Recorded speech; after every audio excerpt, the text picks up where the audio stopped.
our guests on different events. We brought in today Joe Bartley from BMC, Control M solution engineer. We also have Mathieu Petit. Some of you might have already seen him on our events. He's also solution engineer from BMC, Control M. Myself, account manager, IT Concepts, since a couple of years in direct contact with you guys. So what are we going to do today?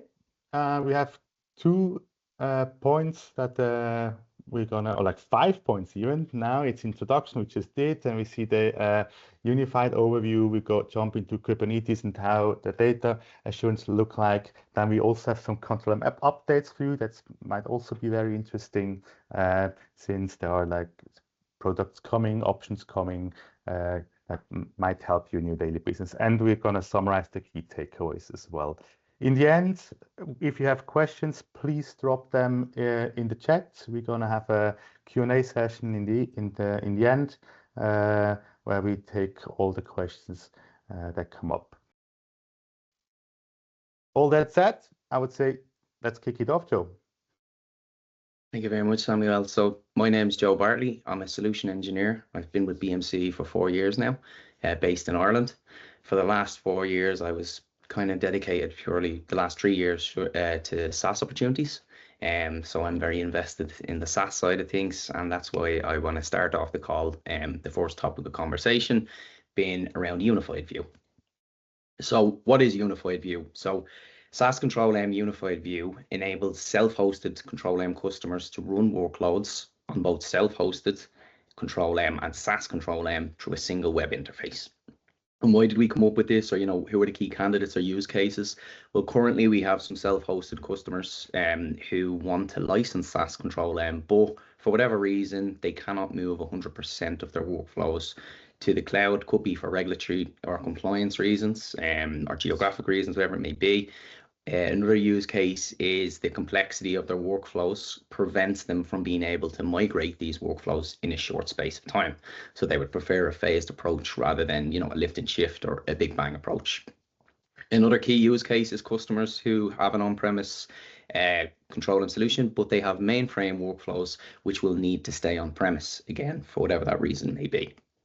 So the solution to this is Unified View. As I said, Unified View benefits existing self-hosted Control M customers who have either a new instance or an existing SaaS instance, and it offers governance and oversight of the workflows during and after the transition, reducing risks and allowing for a paced implementation, or as I said, a phased approach.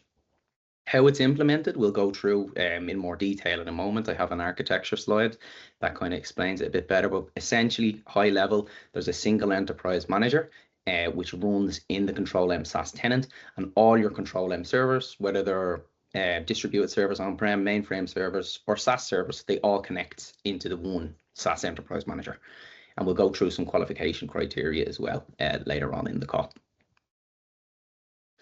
So continuing on, kind of more benefits. So why unified view, why it matters. So, having a mixed environment isn't the challenge, operating it efficiently is, and unified view is designed to help organizations manage their hybrid Control M environments with confidence, especially when not everything can move to SaaS at once. As we said a moment ago, a lot of customers don't want, downtime where possible and want a phased approach. So this is perfect for that. The key benefits, as you can see on screen, so, centralized visibility, a consistent oversight across these hybrid workflows. Unified View gives operations teams a single place to oversee their workflows, running across self-hosted and SaaS, as we said, reducing fragmentation and simplifying day-to-day operations, doing all this in coexistence. From a flexibility standpoint, so we've got lower risk during transition. So by maintaining this centralized governance and visibility throughout the process or the migration journey, teams can modernize gradually without increasing operational or compliance risk. And then, again, going back to the paced practical modernization. So Unified View supports real world constraints, regulatory requirements, complex dependencies, and mainframe workloads too. And this allows organizations to adapt to SaaS Control M at a speed which meets their business realities, not a forced, full big bang to SaaS movement. And finally, then, from again, kind of linking into the gradual transition, the operational continuity. So existing processes, skills, and operating models, they all remain intact, enabling teams to evolve their architecture without disrupting these business critical workflows. So I want to kind of take you through then, I wouldn't say it's an overly technical slide, but just how do we go about doing this? So as you can see on the left-hand side of the screen, this is your typical on-premise architecture, self-hosted architecture. So you've got an enterprise manager, a control M for ZOS, a mainframe server connected into that enterprise manager, and a distributed server with agents connected into it. So as I kind of touched on earlier, how we go about this is, first of all, we will migrate in a unified view scenario, we will migrate your enterprise manager data across to the Control M SaaS enterprise manager and server. This is where the Control M tenant basically is within this cloud. So we migrate your data over there. We then disconnect the enterprise manager and reconnect it to the SaaS tenant.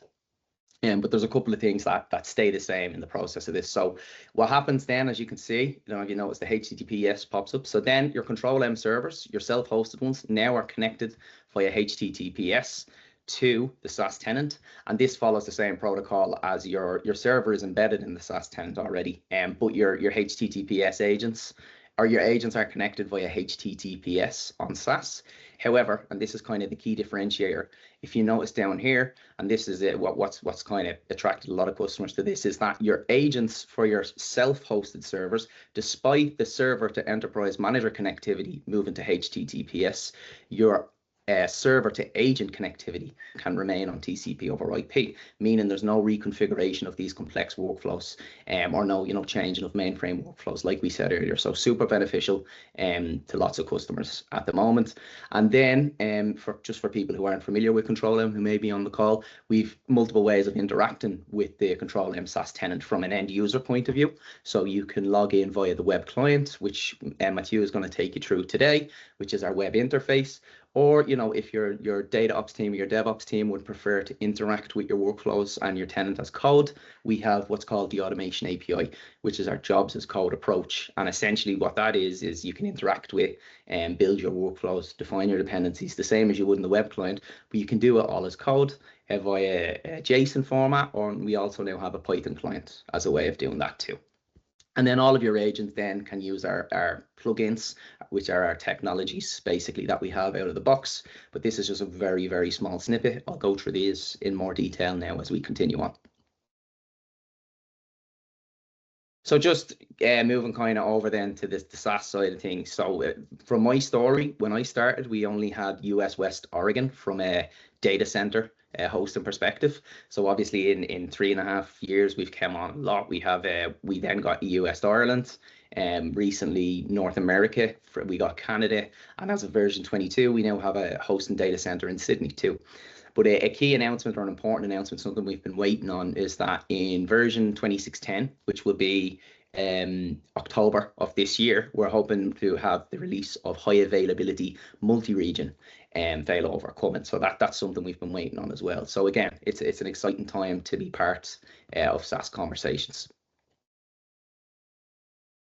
So I mentioned earlier, we'll do some kind of technical qualification. So just this is again related to unified view. So in unified view at the moment, as of version 22, we support 100,000 executions per day per self-hosted server, with a total max executions per tenant per day of 750,000 executions.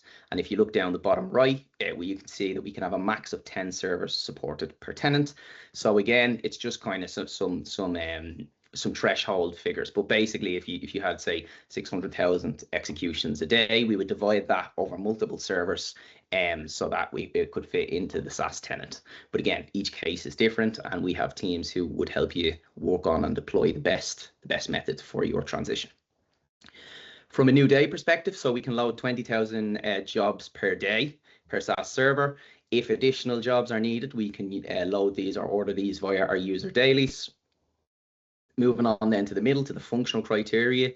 the main thing I want to focus on here is probably forecasting and archiving, where it says 22.1, and because these are actually something that, again, as I mentioned earlier, I've been part of many SaaS conversations, and this is something that has kind of been a roadblocker a little bit for some of the opportunities. So it's going to open a lot more conversations for us, because we're going to have forecasting available in SaaS as of version 22.1, which is coming now very soon, in the next 2 months, and archiving as well will be available in SaaS. So exciting times as well, as I said, for SaaS.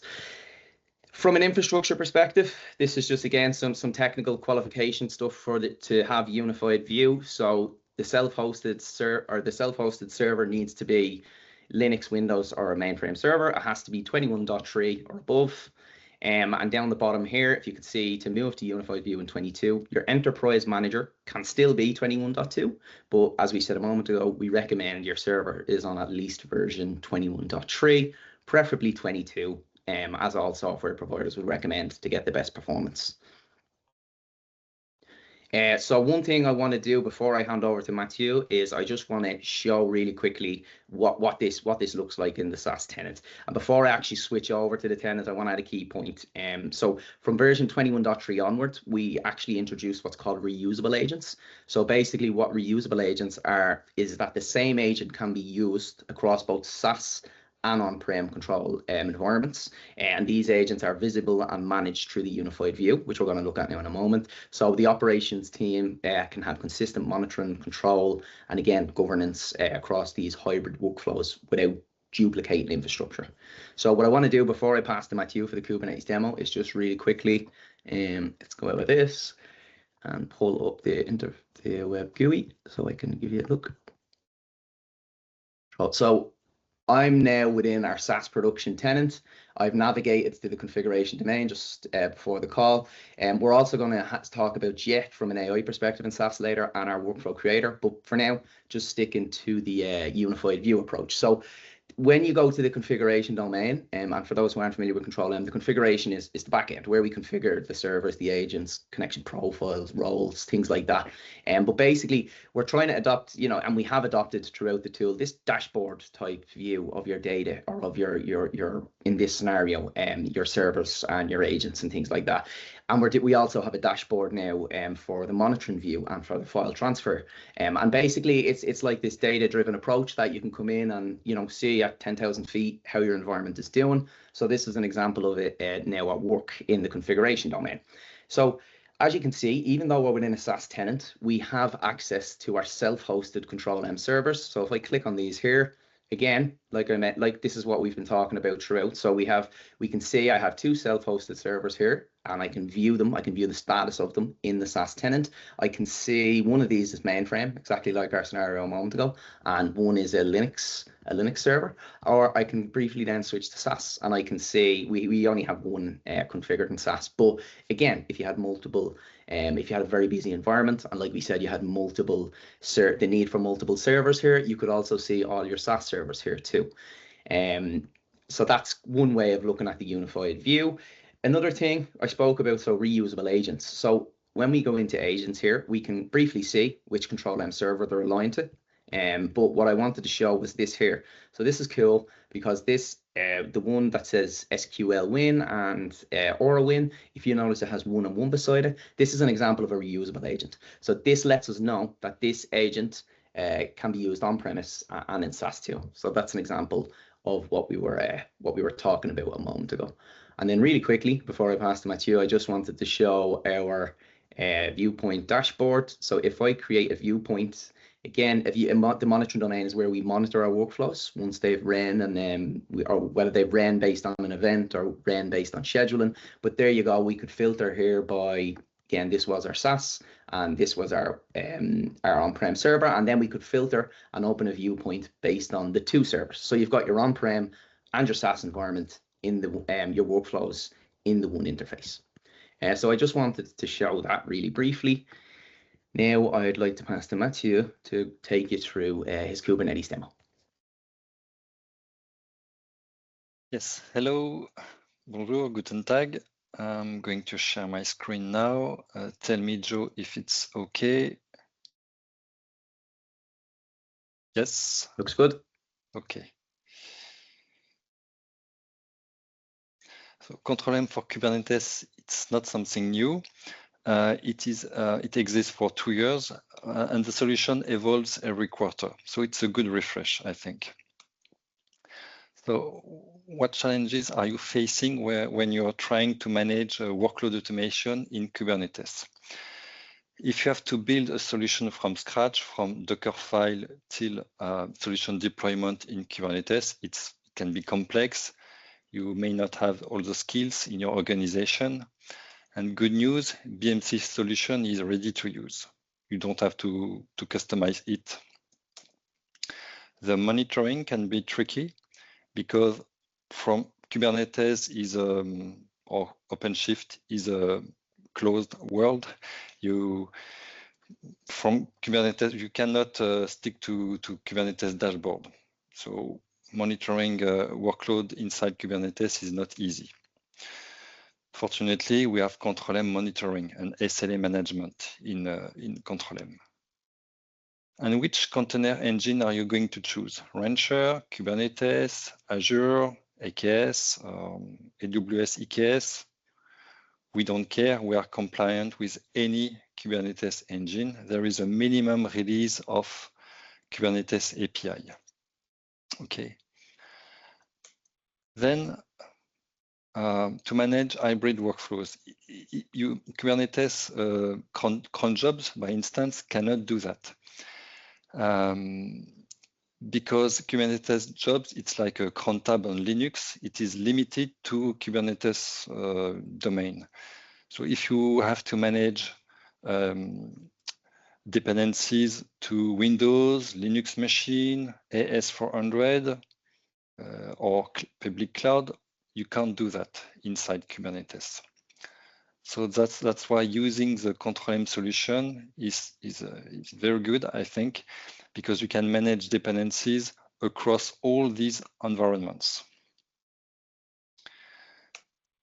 The solution has evolved. So we have the Control M agent in a public Docker image that we developed and maintain. There is a new release at least every quarter, sometimes every month. It can be customized. We offer a Helm chart in order to deploy it easily in a single command line to your Kubernetes. And you can add additional plugins on your agent for AWS, GCP, Azure, Talend, Informatica, so that your Kubernetes agent will be able to schedule jobs everywhere. Then the job types, integration. The integration can run a pod, a job Kubernetes till completion. It will catch the exit code of the pod, of course. And I will show you the two different job definition later. We have persistency in job log. So if you stop the Control M pod and restart it, from the web UI, you will still be the jobs output will be available because jobs output and logs are stored in a persistent volume. And since I think for 6 months now, we have an image with an embedded MFT client. So it's new. So when you run a job here, application pod on the top right, you will be able to use MFT to upload and download data to this persistent volume. So we can consider this persistent volume as a shared drive inside Kubernetes. This is a command line to deploy our solution to Kubernetes. It seems complex, but it's not, okay? So this is a Helm chart, Helm install. This is the name of your agent, the Docker image tag. So here we have chosen this release with MFT plugin included and OpenJDK included. Then you have your Control M server IP address, Control M server name, TCP port, secret to access enterprise API, control M API. You can mount a PVC for MFT client. And if you want to deploy additional plugins, you specify it. On SaaS, it is almost the same. Now the job definition. There are two different job types. You can trigger a job a Kubernetes job with an embedded job definition, embedded in the control M job template. This is the embedded YAML file here. It is an example. So it will run a Linux Alpine container, and it's not so static because using these templates, so job underscore YAML underscore file params, you can get parameters from control M variable. You can see here %% order ID. So the job definition is embedded, but it's not at 100% static. Okay. Since this job type release, we can now manage remote YAML with template. What does it mean? Instead of having an embedded YAML job definition inside the control M job, this specific job template can fetch the job definition from any HTTP web service. So it can be GitLab, GitHub, Bitbucket, Azure DevOps, Nginx, any HTTP service. So it's very useful in a DevOps approach where the developer will commit their job definition in a Git repo, and then the control M job will run the latest release of the Kubernetes job from the Git repo of developers. And you can also apply parameters.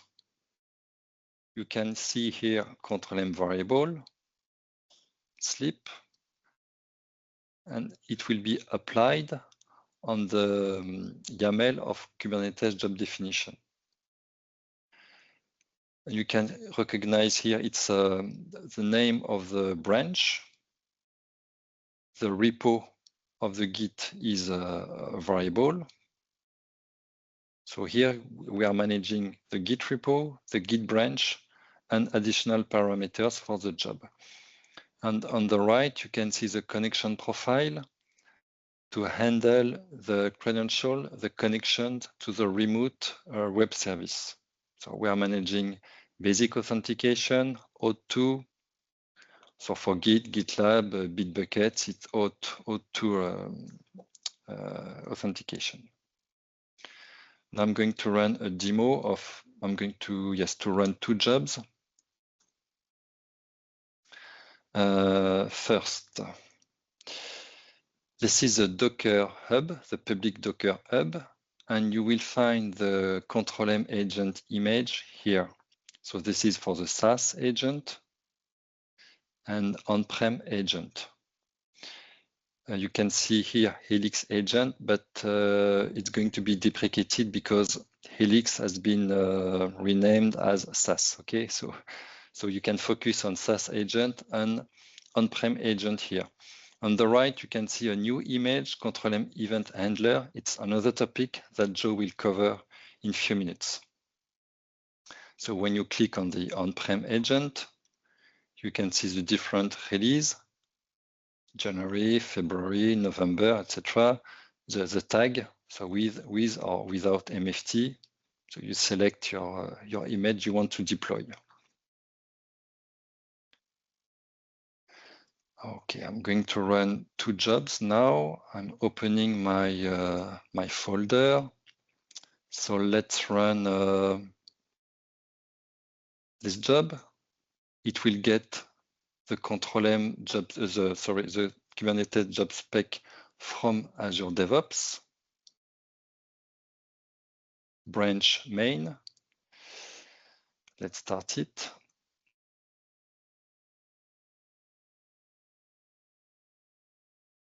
And this GitHub job I was showing in the PowerPoint from my a private repo.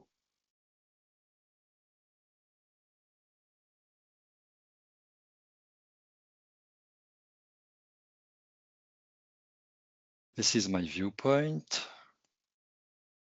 Okay. So the first step of the job is to get the job spec from the remote HTTP service. Okay, we can see the YAML file of the Kubernetes job. This one has ended. And it catch the exit code of the pod. That's why it is green, of course. And this one, it was, I think, a similar job. Yes. And we can in the job output, you can see the output of the pod itself. ls-l. We can recognize this Linux command line. Okay. Now I'm going to run another demo. A typical insurance use case. So we have Kubernetes, we have our running agent with MFT plugin, and a persistent volume inside Kubernetes, storage inside Kubernetes. This is the use case. To adjust prices of insurance policies, insurance analyst must get some statistics about car accident. So we are going to process car accident statistics for the year 2022. And it is an aggregation of statistics so that the insurance analyst will be able to adjust prices. Okay.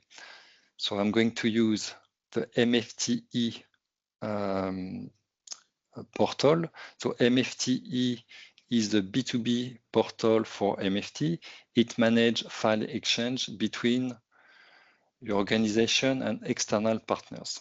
So an external partner is going to upload a CSV file, a large CSV file. We are going to transfer it in our organization, SharePoint. From the MFTE hub, the CSV file will be uploaded in our Kubernetes storage, okay? Then a Kubernetes job will run an application pod. So it's a Python pod here that will process the large CSV file. It's going to generate a result CSV file. So aggregation of statistics, SFTP back in our organization. And then we will run a data assurance job. I think you already had some presentation of data assurance in Zurich or Geneva event last November. Here we are going to run a data assurance job. It's going to validate the statistics before uploading or before delivering them to insurance analyst. Okay, we don't want the analyst to work on bad quality data. Data insurance can be used at the beginning to validate data before their processing, or it can be used after data processing to ensure you are delivering the correct data. So here it's a typical data pipeline: data collection, data processing, data validation, and data delivery. And of course, at the end, we have an SLA job to monitor this workflow. So let's go. This is a B2B file exchange portal. So let's say I'm an external partner. I'm working on statistics. And I'm going to upload my file Okay, the file is here. It is in French. Rapport accident 2022. So it's car accident for Canada, Quebec. Canada, Quebec police provides these statistics, so I'm using them. So while the file is being uploaded, let's have a look at this file. So it has 100,000 lines. It's a very, very large file, and our small Kubernetes job will process everything in 30 seconds. MFTE has a processing rule capability. So if once a CSV file is uploaded in statistics folder, it will immediately trigger here a control M folder. Here we are on-prem. Let's go to my viewpoint. So yes, the folder has been triggered. We can see the variable coming from MFTE, file path, file name, SharePoint, and now we are in Kubernetes. This is the Kubernetes job definition. So this time I am using an embedded YAML file. So it is running an application pod, Python, and this is the Python code that will write the result in MFT data, okay? So it's going to process the large file. And at the end, we can see the statistics. It is in French, but it's easy to understand. 75% during weekdays, 25% of accident during weekend, against vehicle, against fixed object, maybe it is a tree, animal, pedestrian, cyclist. Okay. Then this is a quality check data assurance job. So here I'm going to check some metrics. The first metric is the number of records, the number of statistics I have generated. We had 10 lines in the result CSV file, and I wanted a minimum of 5 lines. So that's fine. This metric is okay. The second metric is the number of accidents involving cyclists. The threshold is 15,000 accidents. Here we have 1,482, so that's fine. We have passed this metric. So we can upload the CSV file to GCP. So here it's Google Cloud BigQuery integration. So from this CSV file, we are uploading that in a Google BigQuery table. And it is a data lake for insurance analysts. Okay. Data assurance is there.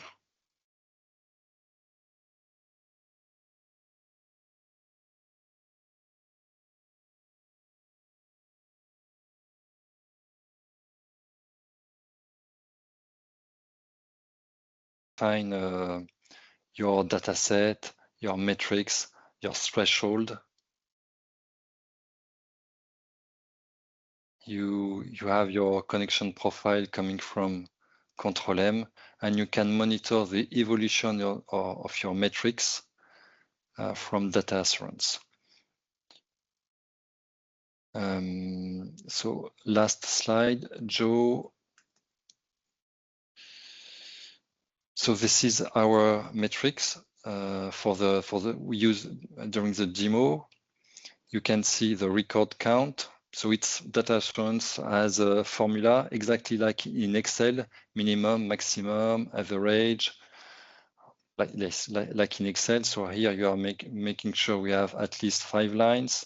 And for cyclist, we can use, it's a CSV file, but we can use custom SQL queries on CSV file.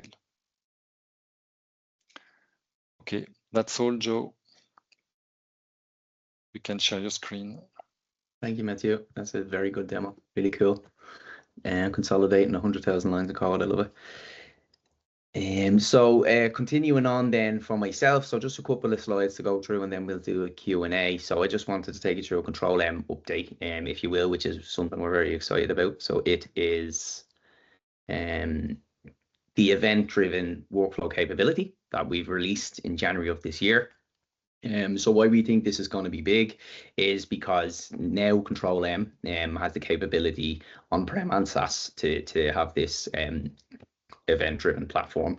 But why it's good is because traditionally automation has been schedule-driven. Workflows start because the clock says so, and obviously, as we know, the modern times these things have changed. Modern platforms don't operate this way anymore. Today's architecture is more event-driven by nature, and applications publish signals, something meaningful happens, an order is created, a message arrives, data becomes available, whatever it may be. But the expectation is that the downstream processing reacts immediately to this new data, and doesn't wait for the next scheduled window. So with this Control M events-driven platform capability, we bring these real-time events directly into enterprise-grade orchestration. So what it does is it natively consumes events from modern messaging platforms, as you can see on the screen. So we've got, Kafka, AWS SQS, Azure Service Bus, and RabbitMQ. Those events are then handled by the Control M event handler, which doesn't just trigger a job. It uses the event payload itself to drive this logic at runtime. So what does that mean? So it means that the workflows can then be parameterized or even built dynamically based on what actually happened in the real-time event, not a one-size-fits-all flow that was defined in advance for batch scheduling. And from there, everything runs as you'd expect or as you're currently used to in Control M. So you've got, your governed actions, dependencies, calendars, service level agreements, and security. And operationally, these event-driven workflows appear in the same monitoring view as all the other workflows. So you'd expect to see them, as part of everything you're currently used to within the Control M interface. So the shift here is simple but important. We move from time-based execution to event-based orchestration without sacrificing any of the control, visibility, or reliability, and let you respond in real time to business events while still operating at the enterprise scale that you're used to. So I just wanted to touch on, I said earlier I was going to speak about, our Control M integrations. And just as a note before I get into it, this is not all of our integrations. We now have over 150 plus integrations. And how we create these integrations is we have a R&D team who are called the Integration Factory, whose sole purpose or sole mission is to create these integrations. I believe they created 70 in the last 12 months, and usually they release about 3 per month. But why they do this or how they go about what they're going to decide to create is very simple. We've 2 ways really. So the first thing is obviously what we think is hot on the market, what we think is coming next, and I'll get into kind of AI and data in a second, as it's big on everyone's mind at the moment. But first of all, what our analysts and our R&D team is going to be big from a application perspective, but also we listen to the customers. So what we hear back, the feedback you give us, stuff, if we see a certain thing that's deployed in the application integrator community, which everyone can be part of, and you can publish your custom bespoke application integrator jobs too, we then, based on that, we listen to our customers and we put that on the roadmap for what we're going to build next.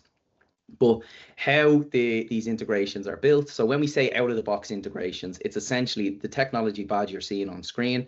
It's that technology. You then create a connection profile to it, and we obviously give you the out-of-the-box empty parameter fields that we feel best fit the best way you can interact with that technology from Control M. And how the team build that, and this is really cool in my opinion, is they use the application integrator. So this is something that's available to everyone who has a Control M tenant. And basically you can build, let's say for example, it's an integration we're never going to build because it might be exclusive to your business. It could be a legacy application that no one knows about, it's not public, but it uses a REST or SOAP API, or interact with a web service, whatever it may be. So you can actually build your own custom bespoke application yourself. And this comes as part of every tenant package. But the cool thing about that is the application integrator you have in your tenant, the capability, is the exact same infrastructure or technology that our integration factory team builds our officially supported plugins out of the box. So as I said, I wanted to just touch about on the AI and data side of things. There's huge talk around AI and data at the moment. I read the statistic the other day. There's expected to be from AI 1 billion apps created by 2027, which is crazy. So everyone has some sort of data and AI, technology footprint or plan they want to go with. So we're obviously, as we said, we like to keep with what's hot on the market and move with the time. So we've invested heavily in our AI out of the box integrations. And one I wanted to focus on in particular is Langgraph, because what Langgraph can do is actually it can run an LLM chain or a Control M agent with specific input and monitor the run execution. It can create or redeploy a version graph configuration so it runs consistently in their target environment, and it can also run DAGs for machine learning and AI as well.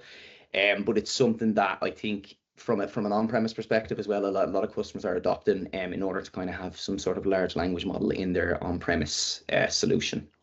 And again, we've got many more. Amazon Bedrock, this is what we're currently hosting our SaaS AI technology on, which we're going to go to now in a moment. But again, constantly developing here. Like I said, this list is no way exhaustive, but we're constantly looking for new integrations, and we'll continue to develop here. So last couple of slides, I appreciate you staying with me. Jet. So we have two things that are available in Control M SaaS. So one is Jet. So Jet is our Gen AI assistant that's built directly into Control M SaaS. It's designed to make both developers and operators more effective. For developers, Jet supports job as code. So we said earlier on, that's a way of interacting with Control M by turning what used to be thousands of pages of documentation into a searchable, conversational interface. So instead of hunting through manuals, you just ask Jet. For operations and audit teams, Jet provides instant access to monitoring, auditing, and historical information, all done via natural language. So there's no need to navigate multiple screens or reports. And finally, Jet helps with diagnostics and continuous improvement, guiding users to understand faster, the overall health of their workflows over time. And we'll go through a moment, a few samples. And what do they get from this? Well, the result is faster onboarding, quicker troubleshooting, and easier to access Control M knowledge. Again, all directly built in and embedded into your SaaS platform. Important thing to note is that the model is, as I said, it's hosted on Amazon Bedrock, and it uses Claude Sonnet for the natural language piece, but it's a pre-trained model, meaning it only uses Control M data, and it doesn't, take any, it's not trained on the customer's data. So that's a question we get a lot. So if you look on the screen at the moment, so we've got two different ways of interacting with Jet. So obviously, firstly, jobs and monitoring, we have sample questions. Probably the most obvious would be, what are the top 10 jobs that ended on okay, or what are the top 10 jobs that failed? These are sample questions. You don't have to use them. You can ask whatever you want. But let's say you use this as a baseline to ask a question. It would return then the top 10 most failed jobs, and you can query it further. You're not limited to just asking it one command and that's it. You can query, okay, do you have any recommendations based on this? And we're still in development of actually improving it all the time. So as I said, it's an exciting time for SaaS. As the tool develops, we'll have even more capabilities available from the jobs and monitoring perspective. From a documentation perspective, so if you click the documentation side, again, as I said a moment ago, if you're a developer or someone who's looking for a specific curl command in the documentation or whatever it may be, you could ask it how to install a Linux agent on Red Hat, for example, something like that, and it will go directly to our documentation and pull your request. And again, you can query it further. So really cool. That's Jet, and it comes as part of all SaaS tenant packages. Finally then, so we also have what's called our Control AI workflow creator. You can see that. Yeah, so Control AI workflow creator is also available in SaaS, and this kind of is more what it says on the tin. So you can prompt, again, using natural language, the AI workflow creator to build you a workflow. In this scenario, we've asked it to create a workflow that extracts data from AWS Athena, DynamoDB, and a local Postgres database server, and then convert it into a single source of truth. So like Mathieu's demo, you know, the ETL process, extract it, transform it in Databricks, and then load it into Tableau. And as you can see, it does that, but it also tells you exactly what it's done. And then you can see here, it has the three destination or extraction points, if you will, into Databricks, and then the visualization in Tableau. Again, we're not limited to that. We could query further and say, you know, let's add an MFT job, or let's add an SLA job to the end of this. And then it would be create. We could then publish it and create. When we create workspace, it builds it in our target tenant, whatever tenant we're in, and then we can kind of make more changes if needs be. But it's a great starting point. This is just a basic command. You can obviously ask it much more complex ones. And it also has a cool feature. If you see this plus button here, so I tested it, and if it could understand my writing, it can understand anyone's. I wrote, basically, it was a 10-line Word document, or sorry, a 10-line piece of paper with, similar to that, you know, a dependencies coming out of it, and I wrote what each technology was in it and what I wanted the naming convention to be. And as I said, it picked up my writing perfectly, and it deployed exactly what I had wrote on screen. So just a cool feature as well. You can upload images that if you physically like to draw on paper and take a picture of it and upload it, it will also convert that. So yeah, that is our Control AI workflow creator and Control M's Jet. So the key takeaways from today, you know, as we close off, the key message we kind of want you to take is that it's really all about Control M moving towards simplification and control at scale.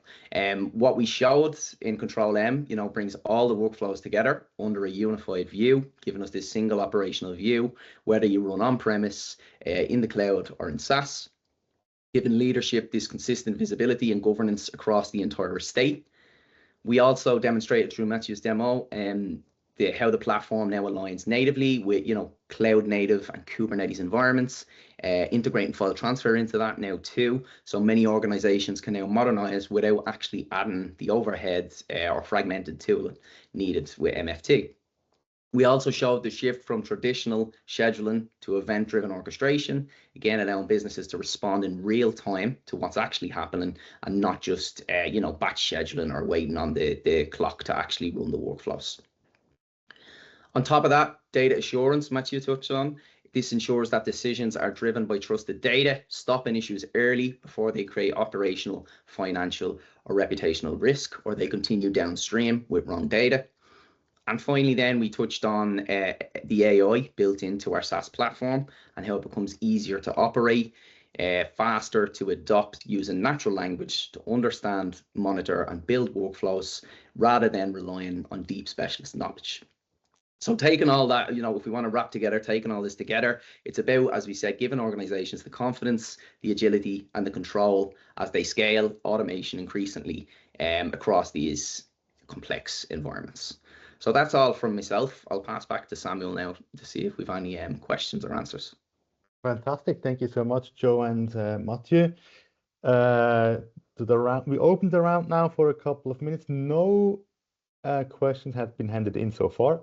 Maybe you want to raise your hand now to the audience. Please give us a sign. All clear? All clear. Yeah, it seems to be all clear. Cool. Well, then let's close it. Don't forget that we have Control M events coming up in November again, as every year in Zurich. It is the 18th of November, and in Geneva it's the 19th. If we have questions afterwards, maybe you need to let it in, and think about it, what you just heard. If you have questions or if you're interested in more details, please reach out to either me or your account managers over at IT Concepts. So otherwise, thank you so much to everyone for joining. Thank you, Joe. Thank you, Mathieu, for preparing, and hope to talk to you soon again.